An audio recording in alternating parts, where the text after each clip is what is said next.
October 8th saw the launch of New York Comic Con, the most recent virtual event replacing an actual convention. Here, Alex Kurtzman threatened us with much more Star Trek to come, and we got some clips and new bits of information on other upcoming properties.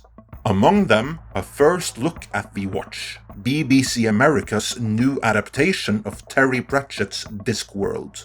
It was launched with great fanfare, and the producers spoke of it as the best thing since sliced bread. So surely the fans must be enthusiastic, no? Well, actually, no.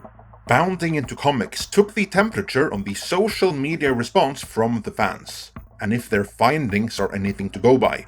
Expectations should probably be tempered for this one.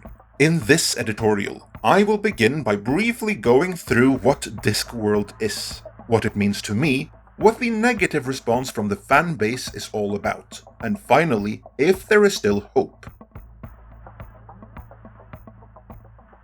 While Discworld has quite the following, it is not nearly as well known outside of its core readership as some other sci-fi and fantasy franchises out there. To summarize, Discworld is a comedic fantasy series that most notably spanned 41 novels. Written by Terry Pratchett from 1983 up until his death in 2015.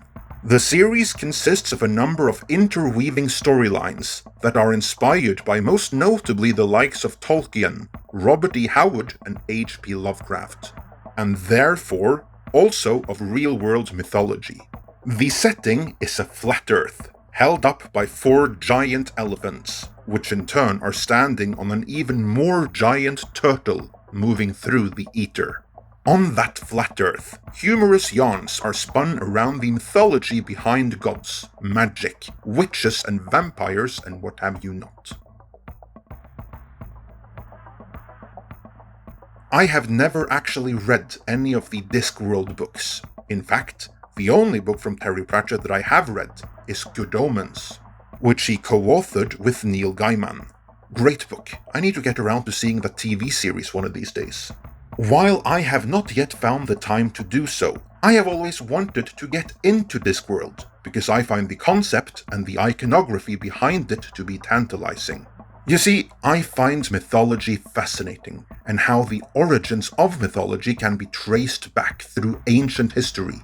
So ancient that it predates the written record. That image of a flat world on top of a turtle is one of those.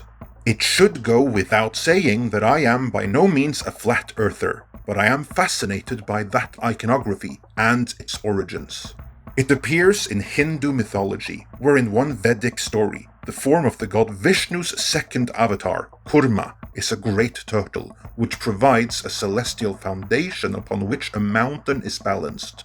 You'll find a variation of it in Chinese creation myths, which is understandable, as India and China aren't that far apart. Where it gets interesting, though, is that variations of this iconography also appear in some Native American creation myths. According to most mainstream historians, that is a complete coincidence that we should pay no attention to. It's just one more in a long list of instances of ancient cultures separated by oceans that never should have had any contact with each other, but that still somehow spontaneously evolved nearly identical myths and iconography. Thankfully, we do have the likes of Graham Hancock to hold them accountable, and for each passing year, there is more and more evidence in support of the school of thought he champions. Namely, that there was a pre-Ice Age seed civilization of some kind. But I digress. Let's get back to Terry Pratchett's Discworld. A number of Discworld adaptations have been made before, both in animation as well as in earlier made-for-TV productions. The Watch is, however, the most ambitious project to see the light of day yet.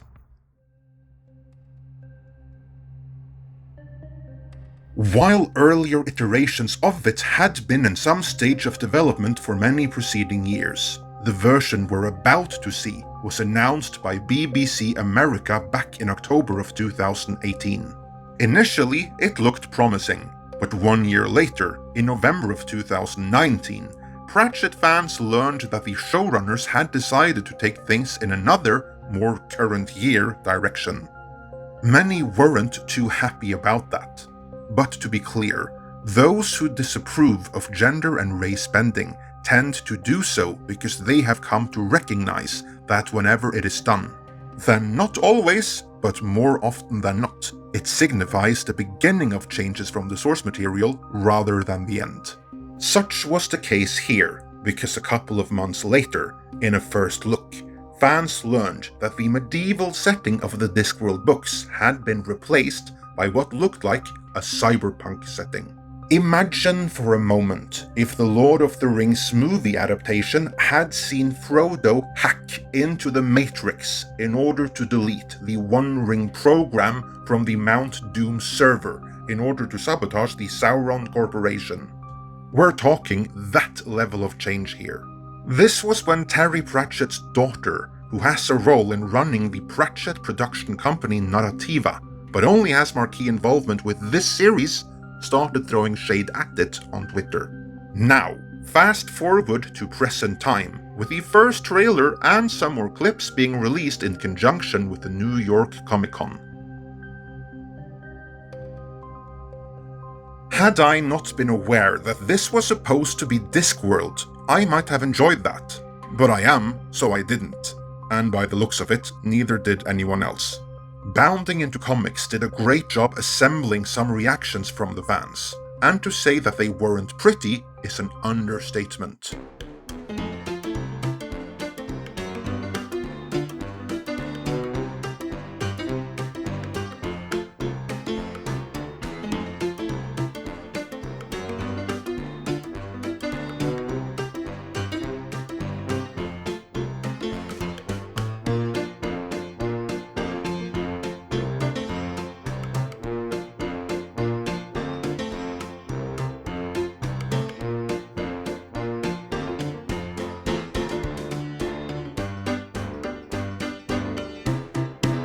The most damning criticism, however, came from the two very last places the BBC would want to be criticized from. One was from Rhianna Pratchett, the aforementioned daughter of Terry Pratchett. On Twitter, she condemned the series, without explicitly condemning it. The other was from Neil Gaiman, who, as stated earlier, co-wrote Good Omens with Terry Pratchett, and who served as the showrunner for the series adaptation of it. In that same Twitter thread, he also chimed in, and in not so many words, he compared this iteration of Discworld to Batman if he had been a news reporter in a yellow trench coat with a pet bat. The BBC better hope that their interpretation of The Watch brings in both casual viewers and the Twitterati, because what should have been their core built-in audience of Discworld fans could very well end up sitting this one out. Those who want to see Terry Pratchett's Discworld faithfully adapted can certainly abandon all hope for The Watch. It might be good in its own right, I'm not saying it won't be, but Terry Pratchett's Discworld it most certainly will not be. Like Amazon appear to be doing with Lord of the Rings, in conjunction with Bad Robot, I might add. And like the BBC already did with Doctor Who, they would appear to be doing something else here. Subverting your expectations, I guess. Luckily, both Terry Pratchett's daughter and Narrativa, the company preserving his estate, wants to meet and probably even exceed your expectations. In late April of this year, they announced another Discworld TV series to be adapted in conjunction with Motive Pictures and Endeavour Content, independently of The Watch over at BBC. In fact, not only did that press release throw shade at both the BBC and The Watch by not even acknowledging their existence, but by explicitly highlighting that the adaptations they were overseeing were to remain absolutely faithful to Pratchett's original works. That has my interest. I would love to see Discworld faithfully adapted. To be clear, I'd love me some Cyberpunk too, but for that, I'd prefer a series based on the works of William Gibson. Or a movie adaptation of that Billy Idol album or something. I might even pick up that upcoming Cyberpunk game, anything other than seeing Discworld forced into a Cyberpunk mold. I just hope that these more faithful Discworld adaptations will happen, and that is by no means guaranteed. Announcing is cheap. Committing money to production is a different matter. And if The Watch should fail, will anyone want to do that? Let me know your thoughts on that, and all of this, in the comments.